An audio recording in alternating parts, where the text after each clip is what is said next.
আসসালামু আলাইকুম রহমতুল্লাহ বরাকাতু। আলহামদুলিল্লাহ ওসসালাতু ওয়াসসালামু আলা রাসূলিল্লাহ ওয়া আলা আলিহি ওয়া আসহাবিহি ওয়া মান ওয়ালাহ, আম্মা বাদ। সুপ্রিয় দর্শক শ্রোতা ভাই বোন, ইসরায়েলের প্রথম সারির একটি দৈনিক, একটি গণমাধ্যম ইসরায়েল টুডে, সেখানে দাজ্জালের আগমন সম্পর্কে একটা তথ্য দেওয়া হয়েছে একটি সাক্ষাৎকারে। সেই তথ্যকে কেন্দ্র করে পৃথিবীর অনেক মানুষের মধ্যে কৌতূহল তৈরি হয়েছে, আলোড়ন সৃষ্টি হয়েছে। সেই সাক্ষাৎকারটা দিয়েছেন একজন ইহুদি ধর্ম পণ্ডিত বা রাব্বি। তিনি সেই সাক্ষাৎকারে দাবি করেছেন যে তাদের ধর্মীয় ব্যক্তিত্ব, সিনিয়র ধর্মীয় ব্যক্তিত্ব একজন রাব্বি, তার সঙ্গে দাজ্জালের সাক্ষাৎ ইতিমধ্যে হয়ে গেছে। তার মানে দাজ্জাল পৃথিবীতে ইতিমধ্যে চলে আসছে এবং এর মাধ্যমে তারা মনে করেন যে দাজ্জালের আগমনের মাধ্যমে তাদের বিস্তার ঘটবে, তাদের প্রভাব পুরো পৃথিবীতে প্রতিষ্ঠিত হবে। কারণ ইহুদি ধর্মমত অনুযায়ী তারা দাজ্জালের আগমনকে ইতিবাচকভাবে দেখে, তারা তাকে ত্রাণকর্তা মনে করে। তারা মনে করে দাজ্জাল আসার পর গোটা পৃথিবী তাদের কর্তলগত হবে। এবং এই ঘটনার প্রেক্ষিতে তারা ইসরায়েলের বাইরে সফর করছেন না, সবাই ইসরায়েলের ভিতরে অবস্থান করছেন। বিশেষ করে তাদের ধর্মীয় ব্যক্তিত্বরা ইসরায়েলের বাইরে কেউ যাচ্ছেন না, কারণ তারা মনে করেন, তাদের ধর্মবিশ্বাস হলো দাজ্জাল আগমন করার পর পৃথিবীতে একটা ব্যাপক অস্থিরতা দেখা দিবে এবং সেই অস্থিরতায় পুরো পৃথিবীতে যে বিপর্যয় দেখা দিবে, যে ক্ষয়ক্ষতি হবে, সেটা পৃথিবীতে কোনো যুদ্ধেও এত ক্ষয়ক্ষতি হয় না।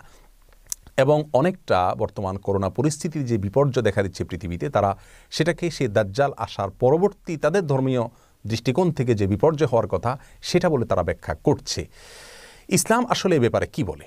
একজন মুসলিম হিসেবে আমাদের বিশ্বাস কি হওয়া উচিত? দাজ্জাল কি আসলে চলে এসছে, বা এই সময় দাজ্জাল চলে আসার কথা কি না? আমরা তাদের এই সাক্ষাৎকার বা তাদের সংবাদকে বা তাদের এই দাবিকে বিশ্বাস করব কিনা বা কিভাবে ব্যাখ্যা করব, এ বিষয়ে আমরা সংক্ষেপে কিছু কথা বলবো। আমার তৌফিক ইল্লা বিল্লাহ। প্রিয় দর্শক, কিয়ামত নিকটবর্তী হয়ে গেছে। এ বিষয়ে রাসূল আকরাম সাল্লাল্লাহু আলাইহি ওয়াসাল্লাম অনেক আগে আমাদেরকে জানিয়েছেন। তিনি বলেছেন, বুইসতু আনা ওয়াসসাআতু কাহাতাইন, আমার এবং কিয়ামতের অবস্থান হলো দুই আঙ্গুলের মতো। অর্থাৎ আমার পরে পৃথিবীর সবচেয়ে বড় ঘটনা হলো কিয়ামত তথা পৃথিবীর বা মহাবিশ্বের ধ্বংস বা মহাপ্রলয়। তারপরে কিয়ামতের অনুষ্ঠান ঘটবে। আর কিয়ামত কবে হবে বা মহাপ্রলয় কবে হবে তার দিনক্ষণ তিনি না বললেও নবী আলাইহিস সালাম আমাদেরকে অনেকগুলো পূর্বাভাস বা আলামতের কথা বলেছেন। সেই আলামতগুলো দুই ধরনের, কিছু আছে ছোট আলামত, কিছু আছে বড় আলামত। কিয়ামতের ছোট আলামত প্রায় 100-রও বেশি। সেই 100 আলামতের ভিতরে সর্বশেষ আলামত যেটা বলতে পারি তা হলো ইমাম মাহদির আগমন। ইমাম মাহদির আগমন এখনও পৃথিবীতে ঘটেনি, তবে ইমাম মাহদির আবির্ভাবের পূর্ব মুহূর্তের পরিস্থিতি পৃথিবীর কেমন থাকবে সে সম্পর্কে হাদিস থেকে ধারণা পাওয়া যায়। সেটা হলো গোটা পৃথিবীতে অন্যায়, অবিচার, অত্যাচার, জুলুম এটায় পরিপূর্ণ হয়ে যাবে। আর তখনই ইমাম মাহদির আবির্ভাব হঠাৎ করে ঘটবে এবং রাতারাতি তিনি গোটা বিশ্বের সুপার পাওয়ারে পরিণত হবেন এবং গোটা বিশ্বকে উল্টা মেরুতে নিয়ে যাবেন, ইনসাফ এবং ন্যায় দিয়ে পরিপূর্ণ করবেন। এরপরে কিয়ামতের বড় আলামতগুলো দেখা দিবে, যে সম্পর্কে সহিহ মুসলিম হাদিসে নবী আলাইহিস সালাম বলেছেন কিয়ামত ঘটবে না 10টি আলামত আসা ছাড়া। সেগুলোকে ওলামায়ে কেরাম, ইসলামের বড় বড় পণ্ডিতগণ, ইমামগণ কিয়ামতের বড় এবং বৃহৎ আলামত হিসাবে চিহ্নিত করেছেন। সেই আলামতগুলোর একটি হলো বড় ধোঁয়া দেখা দিবে কিয়ামতের আগে, যে ধোঁয়া পৃথিবীর ইতিহাসের বড় ঘটনা হবে এবং অনেক ব্যাপক আকারে হবে।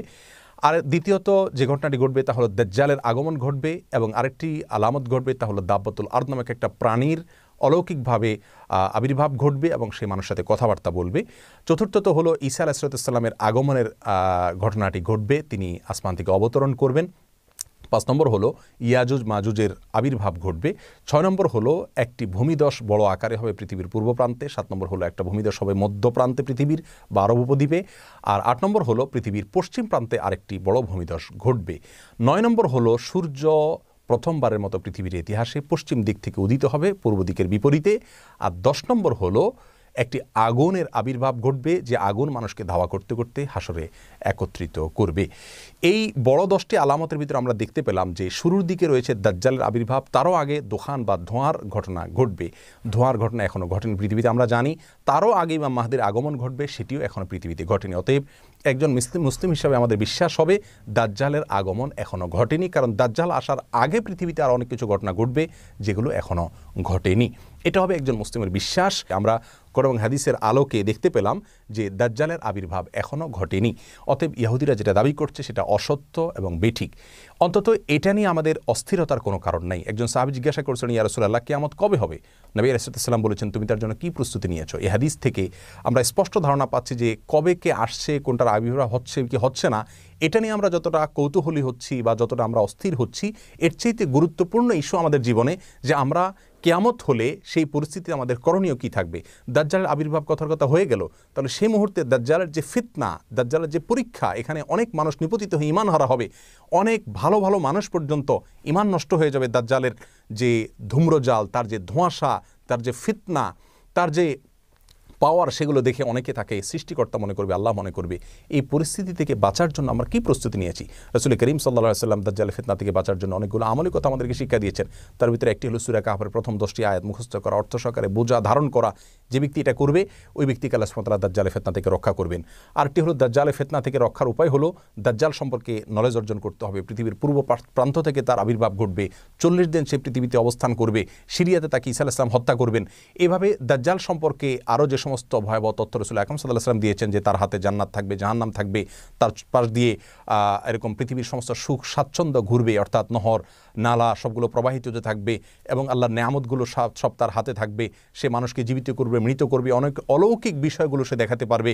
তার একটা চোখ কানা থাকবে, শুকনো আঙ্গুরের মতো চোখ থাকবে, আরেকটা চোখ ভালো থাকবে, কপালে কাফের লেখা থাকবে পরিষ্কারভাবে, খাটো প্রকৃতির হবে। তার সম্পর্কে বিশদ বিবরণ হাদিসে দেওয়া হয়েছে, সেগুলো নলেজ অর্জন করা যাতে তাকে চিনতে সুবিধা হয়।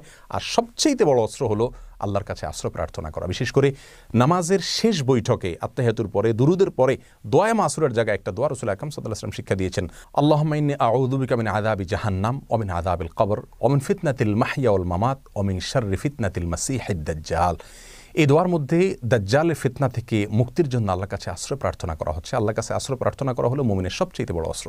অতএব দাজ্জাল কখন আসছে না আসছে কিনা সে বিষয়ে গবেষণার চাইতে বড় করে আমাদের যে বিষয়টি দেখা উচিত, সেটা হলো আমরা তার জন্য কতটুকু প্রস্তুতি নিয়েছি। আল্লাহ সুবহানাহু ওয়া তাআলা আমাদের সকলকে কিয়ামতের পূর্বে যে সমস্ত ফিতনার মুখোমুখি আমাদের আল্লাহ না করুন হতে হবে, যদি হতে হয় তাহলে সে সমস্ত পরিস্থিতি আমরা কীভাবে নিজেদের ঈমানকে রক্ষা করব, আল্লাহর দিকে আমরা ধাবিত হব, সেই দিকে আল্লাহ তাআলা আমাদেরকে অগ্রসর হওয়ার তৌফিক দান করুন এবং সব ধরনের মিথ্যাচার প্রপাগান্ডা থেকে আমাদের ঈমানকে আল্লাহ তাআলা রক্ষা করার তৌফিক দান করুন। আসসালামু আলাইকুম ওয়া রাহমাতুল্লাহি